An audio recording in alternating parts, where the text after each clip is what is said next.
Merci pour votre fidélité d'écoute à Nana FM, vous qui nous suivez sur la 95.5, le www.nanafm.tg ou encore sur le bouquet Canal Plus numéro 575. Bonjour et bienvenue au troisième numéro du débat de Nana FM de cette semaine. Nous sommes le mercredi 31 mai 2023. The West Africa Network for Peace Building, WANEP Togo, collabore avec la CEDEAO depuis 2002 pour l'opérationnalisation de son système d'alerte précoce et de réponse qui est un outil d'observation et de suivi dans le cadre de la prévention des conflits et de l'aide à la décision. L'objectif de ce système est d'alerter sur les défis liés à la paix et à la sécurité et de proposer aux décideurs des actions de réponse possibles. Que comprendre du rapport triannuel 2020-2022 de WANEP Togo sur l'état de sécurité humaine au Togo? C'est l'interrogation qui est la nôtre ce matin. Et pour en parler, nous recevons sur notre plateau Novieku Dado Nora. Elle est la responsable de programme de WANEP Togo et de M. Adiapo Seyaran. Madame, monsieur, bonjour. Bonjour. Alors, j'espère que vous allez bien. Ça va. Merci madame et merci monsieur d'avoir accepté notre invitation. Alors les auditeurs, vous avez donc la possibilité d'intervenir dans ce débat sur nos deux numéros 91 09 71 71 ou le 96 61 58 58 à partir de 7h35 minutes avec Nestor Gloa à la mise en onde. Je m'appelle Norbert Djouradi. Une fois encore, merci pour votre fidélité d'écoute. Alors madame, on va essayer de connaître un peu WANEP Togo, je ne sais pas si c'est vous ou bien je vais donner la possibilité à monsieur de le faire. Alors bon, comme d'habitude, comme le dirait Feu Général de Singue, il y a des les femmes d'abord, donc madame. D'accord, merci beaucoup. Bonjour aux éditeurs et auditrices de Nana FM. Alors, le WANEP Togo, donc vous l'avez dit, c'est une organisation sous-régionale qui est basée à Accra. Et donc le WANEP Togo n'est que la branche togolaise donc de ce réseau-là qui s'appelle WANEP et qui encourage des actions, des initiatives pour la paix et la non-violence. Donc nous sommes au Togo depuis 2002 et donc bientôt 21 ans où nous travaillons pour consolider à la culture de la paix, consolider donc la paix au travers de différentes activités à l'endroit de différentes cibles comme les jeunes, les femmes, les leaders politiques, les leaders religieux, traditionnels. Parfois même on travaille aussi avec les forces de défense et de sécurité. Puisque nous parlons de paix, il y a aussi la dimension sécuritaire qui est là. Et donc nous faisons beaucoup de formations, beaucoup d'analyses aussi. Et c'est justement dans le cadre de l'analyse que nous sommes là ce matin pour parler de notre rapport triannuel que nous avons établi, produit grâce à notre mécanisme national de veille que nous appelons le News Togo. Nous aurons le temps de mieux présenter, mais retenons tout simplement que quand on dit WANEP Togo, c'est la culture de la paix, de la non-violence. Alors, un enfant qui a déjà 21 ans, c'est un enfant déjà qui tend vers la maturité. Alors, depuis 21 ans, quelles sont les améliorations que vous avez constatées, surtout dans vos différents domaines d'intervention? Alors, 21 ans, c'est beaucoup, effectivement, et en 21 ans, nous avons... nous avons performé au niveau de nos interventions, nous avons mieux organisé nos actions et nous avons proposé, nous avons en tout cas appris à mieux répondre aux conflits qui sont sur le terrain. Donc par exemple les conflits communautaires. En 21 ans, nous avons trouvé quand même des solutions à certains conflits dans les différentes communautés grâce à nos relais, c'est-à-dire nous avons des plateformes de femmes, de jeunes pour la paix que nous avons installé un peu partout dans les différentes régions du pays. Donc cette plateforme interagit avec la base qui est à Lomé et puis on arrive à apporter dans la mesure de notre possible des actions concrètes, des réponses aux défis ou aux conflits que nous trouvons. Il faut aussi dire qu'en 21 ans, on a produit pas mal de documents analytiques qui nous permet en fait de mieux comprendre certaines situations. Nous avons produit par exemple un guide à la prévention et à la gestion des conflits qui aujourd'hui permet quand même aux acteurs, aux jeunes et aux femmes de pouvoir l'exploiter, de pouvoir faire le travail d'artisan de paix tout simplement avec ce guide-là. Donc nous avons produit des outils, nous avons surtout formé beaucoup de personnes aujourd'hui sur la question de la paix parce que qui dit paix, c'est vraiment un grand chantier. Et donc il faut même d'abord comprendre ce qu'il faut pour la cohésion sociale, comprendre comment quand un problème vient, comment on pourrait le gérer de façon pacifique, parce qu'en fait, ça, il faut aussi se le dire, on ne peut jamais éviter les problèmes. Les conflits, on ne peut pas les éviter, mais ce que nous luttons à faire, c'est de gérer les conflits de façon pacifique. Maintenant, on peut anticiper. Si les gens sont formés et informés, on peut donc réduire donc, les risques liés aux différents conflits violents que nous constatons dans nos communautés. Donc, en 21 ans, voilà un peu ce que WANEP a fait. Et naturellement, on essaie de voir ce qu'on peut encore mieux faire dans les années à venir. Alors, aujourd'hui, on parle de rapport triannuel sur l'état de la sécurité humaine au Togo. Alors, quel est d'abord, situez-nous le contexte de ce rapport. Alors, nous avons produit donc ce rapport sur l'état de la sécurité humaine relatif aux 3 dernières années.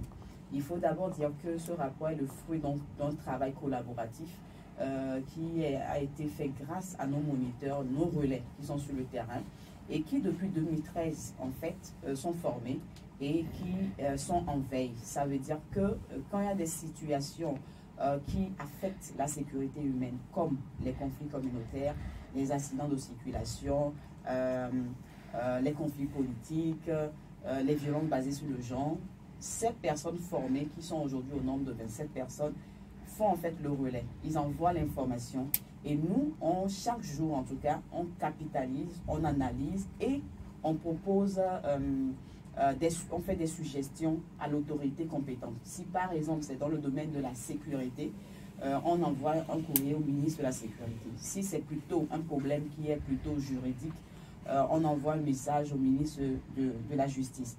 Alors l'idée c'est à chaque fois de ne pas être surpris par les problèmes. Donc ce mécanisme-là nous permet d'avoir des informations à temps et de proposer des réponses. Et donc en 3 ans, justement ce mécanisme a permis d'avoir un meilleur regard sur l'état de la sécurité humaine au Togo.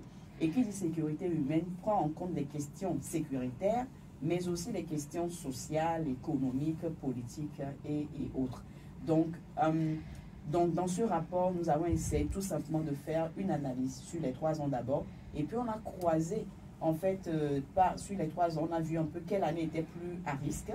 Et puis après, il y a eu d'autres choses, comme par exemple des localités à risque, même les problèmes majeurs auxquels le pays, en tout cas, a fait face durant ces 3 ans. Et puis, on a proposé des recommandations. Donc, mon collègue, qui est M. Adiakpo, le responsable des programmes, va revenir certainement.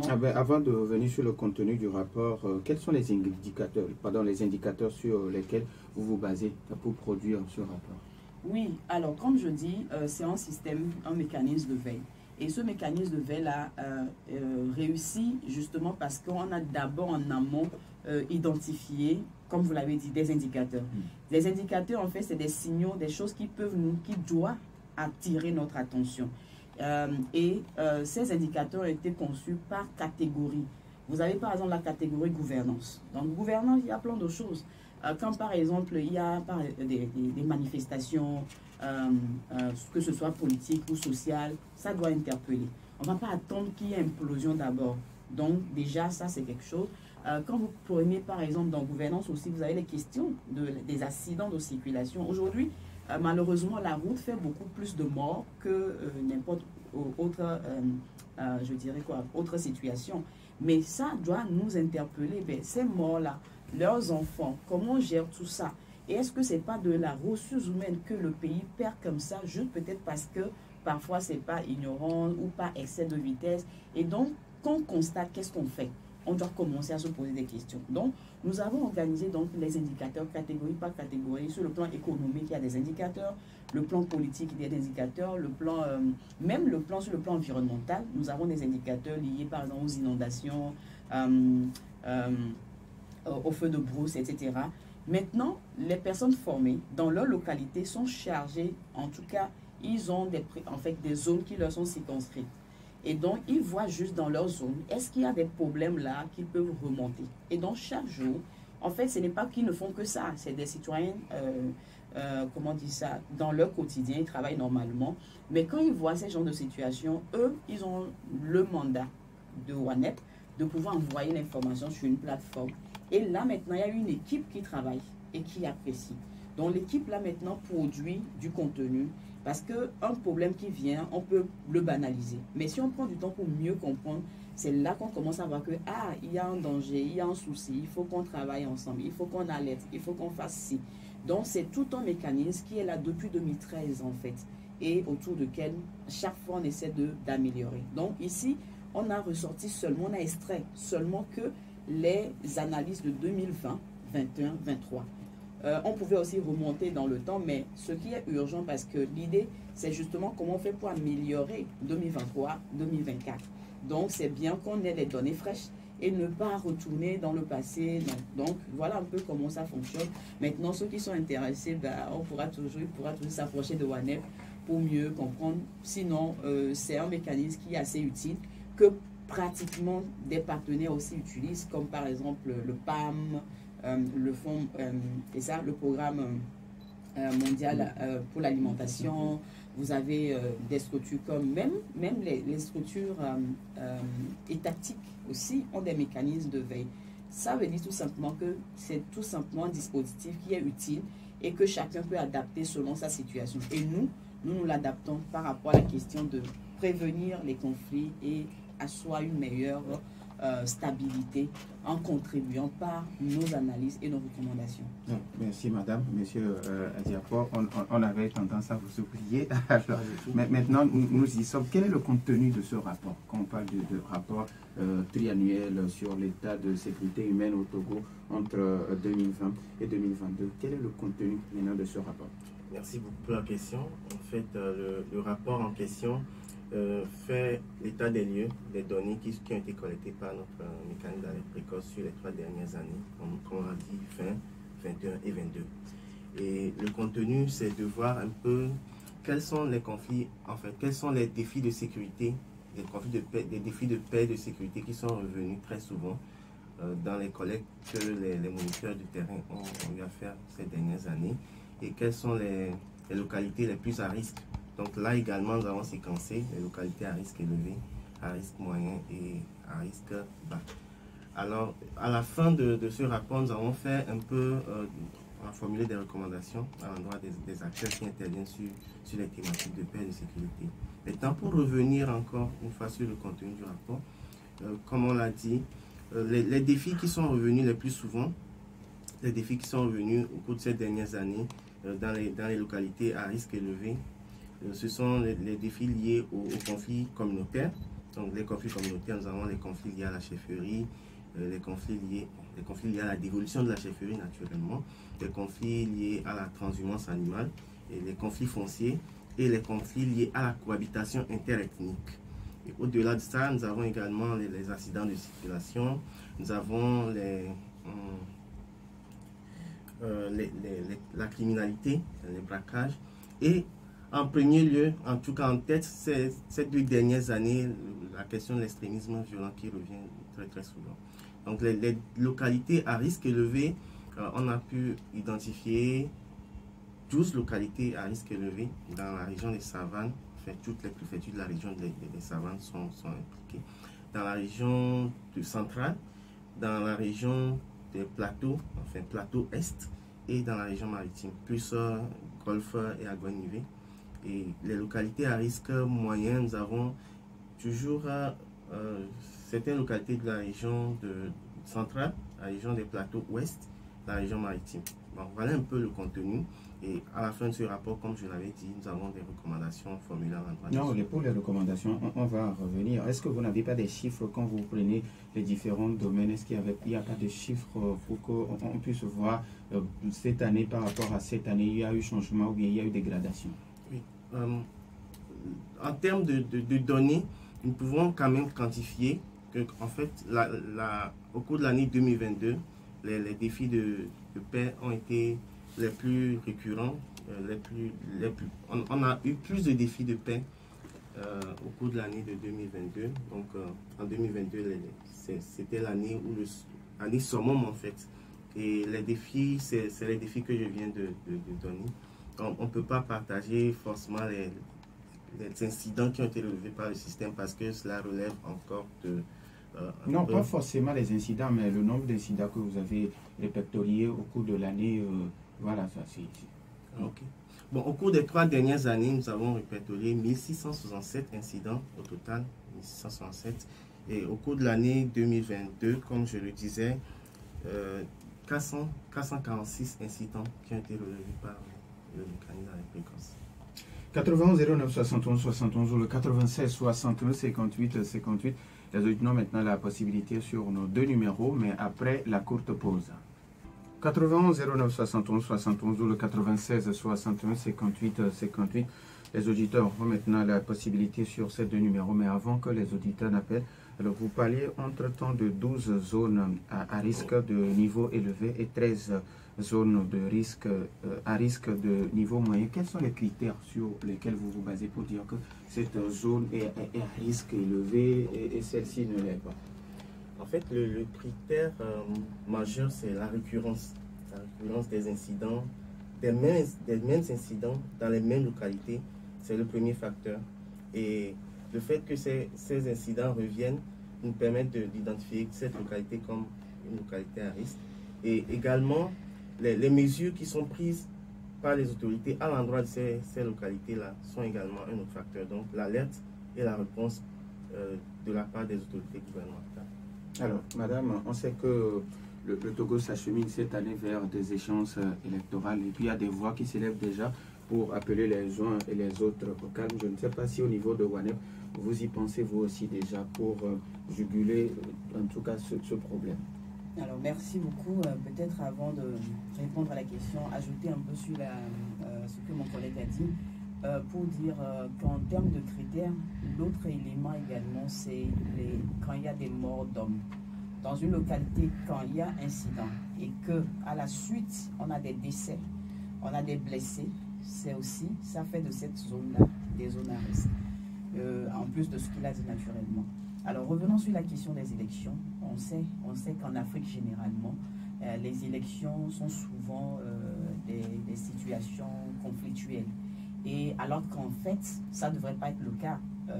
Les élections, c'est en fait un cadre, une opportunité pour les populations de pouvoir choisir librement les candidats de leur choix, de ceux-là qui doivent gouverner, ceux-là qui confient un mandat pour une durée donnée. Et donc, normalement, c'est un rendez-vous vraiment où chacun puisse mettre en avant une valeur ajoutée qu'il pense de son parti politique. Donc, en fait, il est clair que les partis politiques, en fait, en ce moment-là, ont une grande responsabilité, celle de la cohésion sociale. C'est-à-dire, on est des adversaires peut-être politiques, mais on n'est pas des ennemis. Et ça, nous, naturellement, nous allons dans les mois à venir y travailler également, puisque depuis que nous sommes au Togo, maintenant 21 ans, nous avons toujours fait des actions en période électorale, des actions de sensibilisation, de formation et d'observation électorale.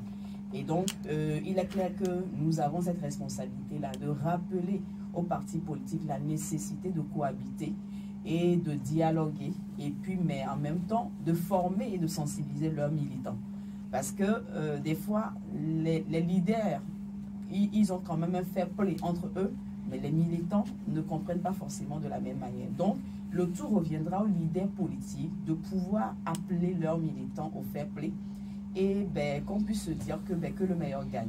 Et donc, ça n'a pas de sens qu'en fait, en période électorale, on soit que l'élection rime avec violence. Ça ne nous sert pas. On perd en temps, on perd en énergie, on perd en personne, en humain. Ça n'a pas de sens. Et donc, chacun, naturellement, doit travailler sur aussi les différentes recommandations issues des différentes élections, parce que c'est aussi des acquis qu'on oublie souvent. Et c'est aux partis politiques de faire ce travail-là. Maintenant, nous, de la société civile, nous avons tout simplement la responsabilité de leur rappeler cela. Et d'aider à sensibiliser la population de tous les bords. Parce qu'on n'est pas sur un parti, on est là pour tout le monde et on doit sensibiliser à cette cohésion sociale en se disant qu'en fait, nous n'avons une seule responsabilité, c'est d'asseoir la stabilité. Et donc pour ça, oui, WANEP va encore intervenir dans les mois à venir au travers de nos différents programmes que nous avons et que nous animons généralement, que nous activons généralement en cas de processus électoral. Alors, il faut dire que généralement, c'est vrai aussi que des fois, on s'y prenne un peu tard, oui, mais au même moment, je pense qu'on a quand même tiré les leçons que le processus électoral, c'est avant, pendant et après. Et donc, nous aussi également, on a commencé, même avec le recensement, on a fait des sensibilisations pour que les gens puissent s'enrôler. Maintenant, on fera l'observation jusqu'au bout et ben, on verra bien ce que ça va donner d'ici là. Alors, nous avons un premier auditeur en ligne. Nana FM, allô? Oui, Michel, bonjour. Vous pouvez vous éloigner un peu de votre poste récepteur, s'il vous plaît. Oui, c'est bon, allez-y. Bonjour, mesdames et messieurs.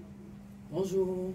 Moi, je voudrais deux préoccupations à vous présenter. Oui. On voit que souvent, quand il s'agira de l'assurance politique gratuite, c'est toujours le temps du pouvoir. Quand il s'agit d'empêcher les gens d'aller faire campagne dans une ville, dans un coin, dans une localité, pas tirer du pouvoir. Et la pièce d'État l'a dit même à l'État lors d'un congrès de l'UNI que si le Togo va décoller, le Togo ira bien, ça dépendra d'eux. Et donc, moi, je ne vois pas, par exemple, les gens de l'opposition ou les autres partis et rentrer en confrontation totale dans une localité avec la population. Et donc, l'essentiel de cette population plutôt aille vers le parti au pouvoir. Secondo, je voudrais vous poser la question. Je vous ai pris au rôle, mais je ne sais pas si vous avez formé déjà cette partie. Est-ce que l'ONG ONEF agit sur le plan international et chapeauté par lui? Et puis, j'ai pu entendre que c'est international et qu'il y a la branche de volet. Pourquoi je veux dire ça? Je voudrais tout simplement vous dire, peut-être que vous en saviez aussi beaucoup de choses. Les ONG sont utilisés par nos prédateurs. Et ils ont toutes les informations à travers ces créneaux-là pour maintenir l'instabilité et notre vulnérabilité. Et donc, je crois qu'à un moment donné, il faut être très prudent en cédant les informations à ces prédateurs étrangers. Merci beaucoup. C'est ce problème, ce côté-là, vraiment, qui, moi, m'intéresse actuellement. Parce qu'il faut être panafricaniste, et qu'il faut tout dire, raconter tout ce que nous vivons chez nous aux autres. Je crois que nous sommes très exposés. Merci beaucoup. Merci, bonne journée à vous aussi. Nana FM, allô? Oui, allô? Oui, Pélé, bonjour. Bonjour. Oui, allez-y, on vous écoute.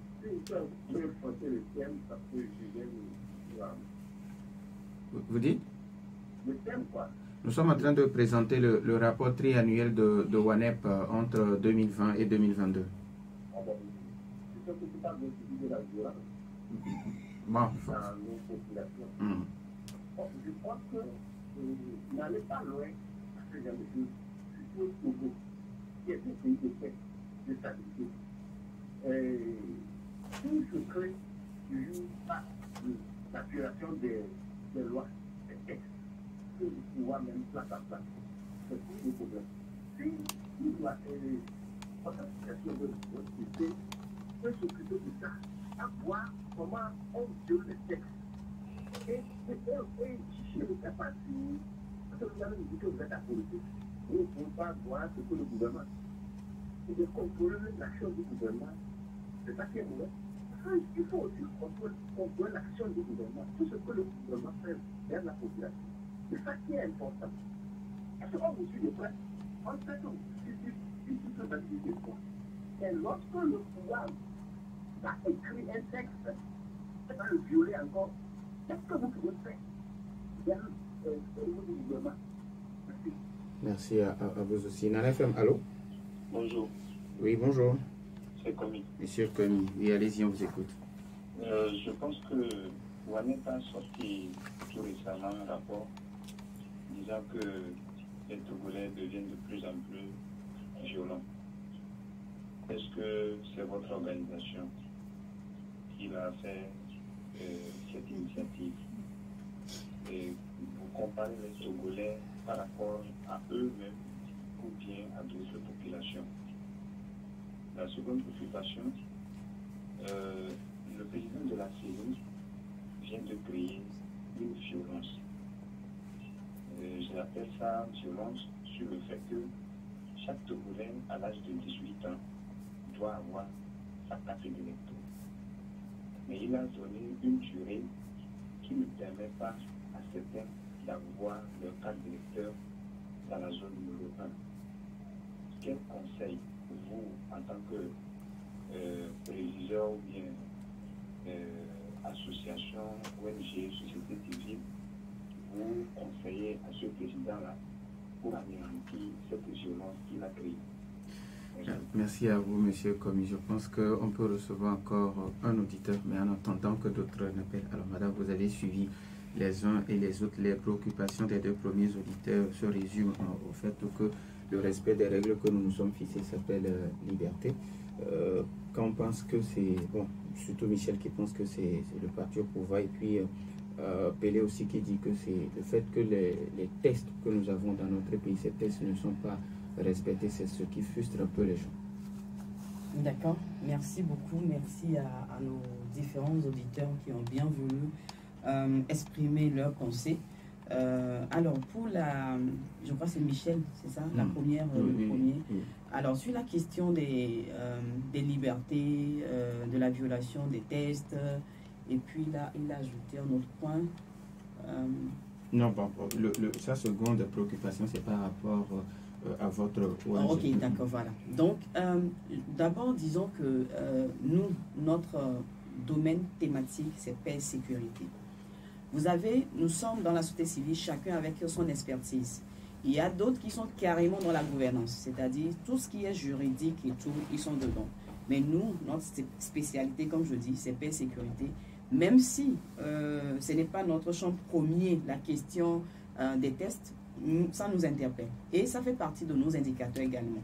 Et quand il y a des situations pareilles, naturellement, notre mécanisme de veille ressort le problème et puis adresse, je dirais, ou bien interpelle la personne qu'il faut ou l'autorité qu'il faut avec des suggestions. Vous vous rappelez, il y a eu, dans notre pays, il y a eu des moments assez sensibles, des moments de crise politique. Et pour la petite information, nous avions fait partie d'une plateforme que nous avions appelée dans le temps le G7, qui était un groupe de 7 organisations de la société civile que nous avons initié et qui a fait le tour des quartiers généraux des partis politiques. L'histoire, c'est quoi? C'est de pouvoir les écouter, écouter leurs besoins et essayer de engager en dialogue politique. Nous travaillons beaucoup dans l'ombre parce que quand vous parlez de paix, c'est un processus. Ce n'est pas quelque chose que vous avez dans l'immédiat.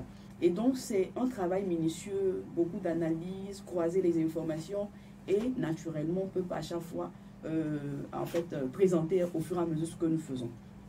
Quand je le dis, c'est pour dire quoi? C'est pour dire que les questions de droits de l'homme, les questions de tests nous interpellent, nous y travaillons dans la mesure de notre possible. Encore une fois, nous ne pouvons pas nous substituer aux organes compétents qui sont en charge d'eux. Mais nous faisons l'analyse et nous attirons, nous sonnons l'alerte. Et l'alerte, nous le faisons, nous la sonnons et nous interpellons qui le doit. Et le reste du processus est pris en charge. Des fois, c'est pris en charge au niveau national. Des fois, c'est pris en charge au niveau régional, c'est-à-dire par notre structure régionale, même parfois par d'autres organisations comme les Nations Unies et autres. Donc, ce n'est pas aussi évident de pouvoir aussi dans des situations pareilles d'avoir des réponses immédiates parce que parfois il y a d'autres paramètres qui nous dépassent et qui sont peut-être parfois politiques et donc c'est aux politiques maintenant de pouvoir aussi à leur niveau jouer leur rôle parce qu'on ne peut pas non plus se substituer aux politiques et il y a des gens qui ont mandat de pouvoir relever, revendiquer. Là aussi c'est chacun doit jouer sa partition.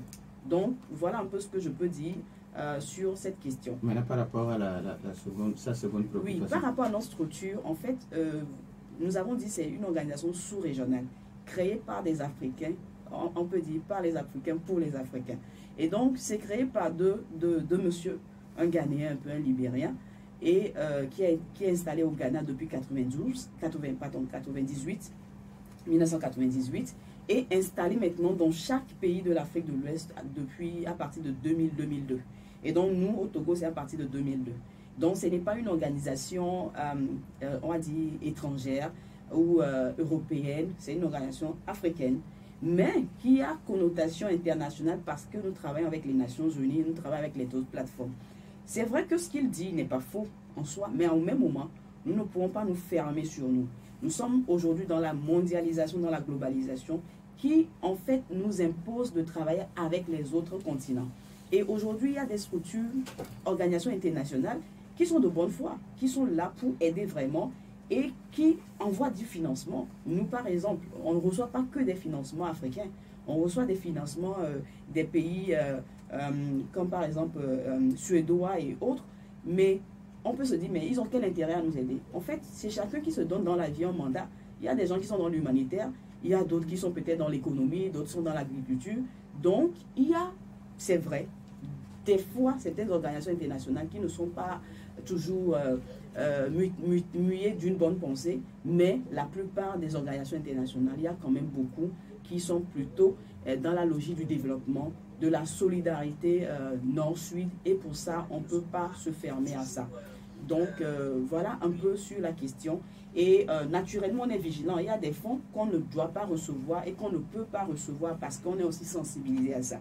Donc, ce qu'il dit en soi n'est pas totalement faux, mais on ne peut pas se fermer. Et donc, c'est apprendre, je vais dire, c'est oui et non, en fait. Vous voyez un peu. Donc, nous, dans notre cas, quand même, on veille à savoir les financements viennent d'où. Et nos informations, en réalité, nous travaillons au niveau Afrique de l'Ouest. Ça sert la zone Afrique de l'Ouest et c'est géré par que les nationaux de ces 15 pays-là. Ce n'est pas une organisation étrangère, mais on reçoit du financement beaucoup de l'étranger. Alors, M. Komiki vous demande, qui dit, entre-temps, vous avez sorti un rapport où le rapport stipule que les Togolais deviennent de plus en plus violents. Je ne sais pas si c'est votre organisation.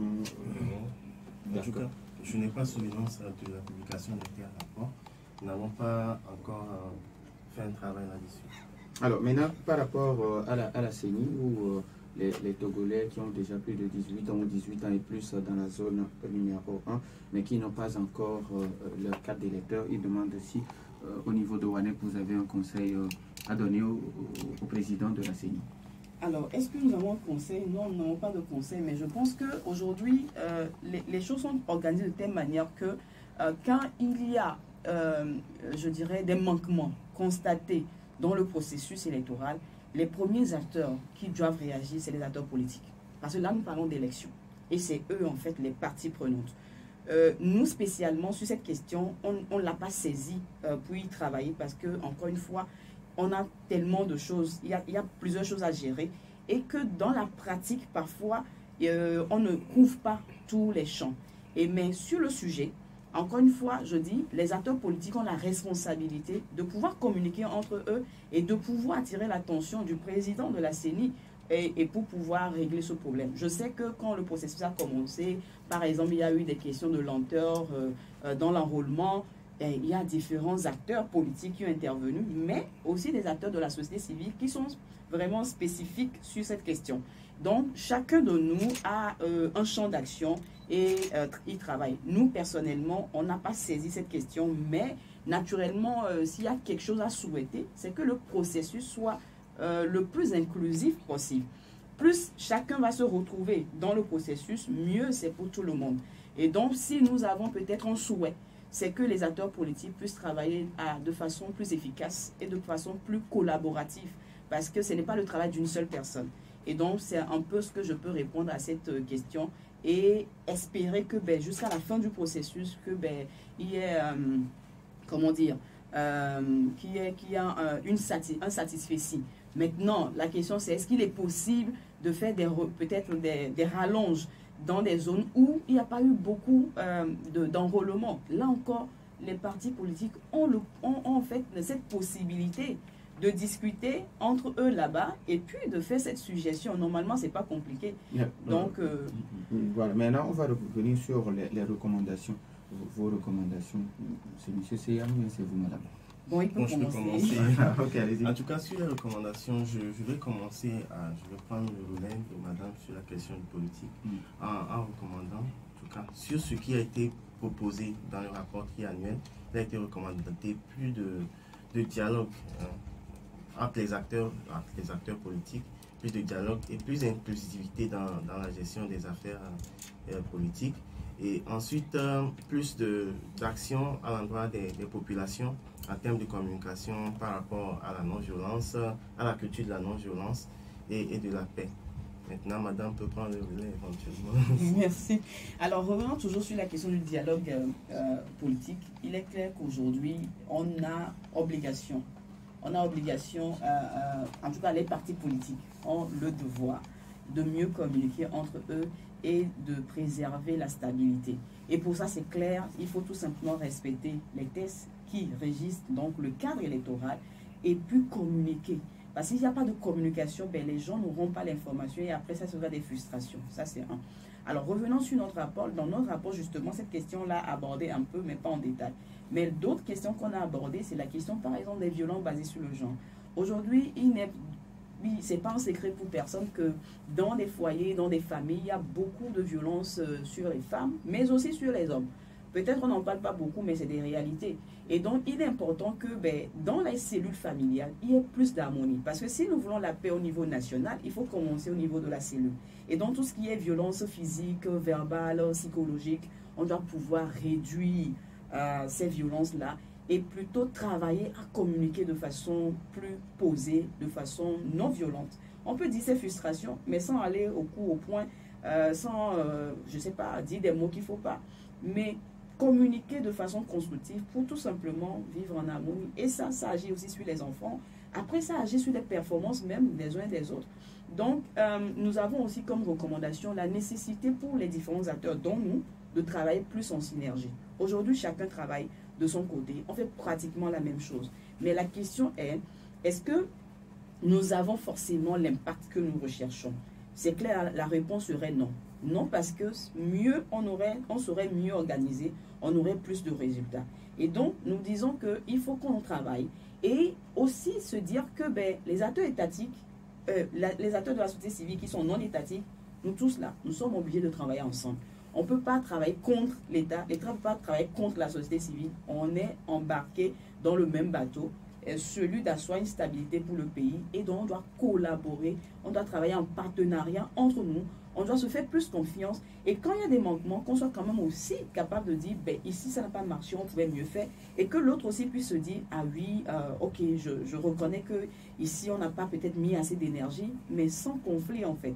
Et donc si on est dans une approche comme ça, constructive, le pays ne peut qu'avancer. Et donc, voilà un peu quelques recommandations qu'on a publiées, mais en ligne, des gens peuvent trouver quand même le communiqué complet que nous avions diffusé en janvier 2023, qui quand même a ressorti d'autres aspects de ces recommandations-là. Alors, en début d'émission, vous l'avez dit, pour ce rapport, c'est pour préparer l'année 2023 et 2024. Maintenant, quelles sont les perspectives pour que ces 2 années soient mieux que ce que nous avons déjà connu? Alors, c'est clair que nous avons un grand défi, c'est de réduire les zones à risque. Nous avons parlé aujourd'hui de 12 zones à risque élevé et puis 13 zones à moyen. Ça veut dire que les 13 zones moyennes plus les 12, ça fait 25. 25 sur les 39 préfectures. Ça veut dire que ça fait plus de la moitié des préfectures du Togo. Nous avons l'obligation de réduire les zones à risque de moitié dans les 5 ans à venir. Mais ce n'est pas de la responsabilité seule de WANEP. WANEP ne peut pas. Nous, on fait l'analyse, on produit du contenu, mais c'est aux différents acteurs ministériels, les ambassades, les autres ONG et aussi les communes, ensemble de voir comment on intervient mieux pour quand même réduire ces zones à risque-là. Pour qu'il y ait plus de vie dans les communautés, qu'il y ait plus de paix dans les communautés. Et quand je dis paix, c'est sur le plan économique, social, politique et culturel. Donc ça, c'est un grand challenge. Le deuxième défi ou perspective, on va dire plutôt perspective pour nous de WANEP Togo, c'est de travailler davantage que les problèmes que nous avons élucidés, que nous puissions trouver réponse à court terme et à long terme. Un problème dont on n'a pas parlé, c'est vrai qu'on est presque à la fin, c'est la question des enfants de rue. Notre rapport en a parlé effectivement. Depuis quelques moments, on est inondé à des carrefours par des enfants moins de 12 ans, moins de 10 ans, ce qui n'est pas normal. Les autres sont à l'école, mais qu'est-ce qu'ils font dans la rue? C'est un problème de société. On doit y penser parce que sinon après, ne soyons pas étonnés de voir la criminalité augmenter. Et donc, la responsabilité incombe à tout le monde de se dire, mais qu'est-ce qui n'a pas marché? C'est clair, s'ils n'ont pas un papa ou une maman, ils ont quand même une tante ou un oncle, ils ont quand même un membre de famille. Et donc, on doit pouvoir se dire, mais pourquoi les enfants dans la rue? Donc, pour nous, chaque problème que nous avons relevé, nous sommes actuellement en train de faire du plaidoyer pour que les acteurs les mieux appropriés puissent adresser des réponses. Parce qu'on ne peut pas non plus se substituer à l'autorité gouvernementale ni aux familles. Donc, à chaque acteur ou à chaque problème, son acteur. Et donc, nous recommandons, nous faisons le suivi par rapport aux acteurs qui peuvent apporter la réponse de façon ciblée. Maintenant, c'est un travail je vais dire, dans la durée, qui demande un peu de patience, beaucoup d'énergie et surtout de la persévérance. Et d'ici 2025, on espère que si on devait ressortir notre rapport, on n'aura plus les mêmes problèmes peut-être en termes de degré, mais plutôt on va avoir peut-être d'autres challenges, ou même on va plutôt célébrer les résultats de paix. Parce que quand même, c'est aussi ça qu'on travaille. Il faut arriver à voir c'est quoi les bonnes pratiques pour que peut-être d'autres personnes puissent s'en inspirer. Alors, vous avez 30 secondes pour votre mot de fin. Merci aux auditeurs, aux auditrices. D'ici là, que chacun puisse contribuer à la paix. De notre côté, on fera davantage au regard de ce rapport.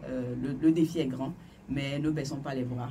Travaillons de façon constructive dans la non-violence et je pense qu'on peut y arriver. Nous disons merci à Noviekou Dadonora, responsable, coordinatrice nationale de WANEP Togo et le responsable de programme de WANEP Togo, M. Seiram Adia. Bon, merci également à vous, chers auditeurs, pour votre fidélité d'écoute à Nana FM, fin de ce débat mis en onde par Nestor Glo. Je suis Norbert Djouredi. Merci également à Maïmouna Hassan derrière la caméra pour notre page YouTube. Bonne suite de nos programmes.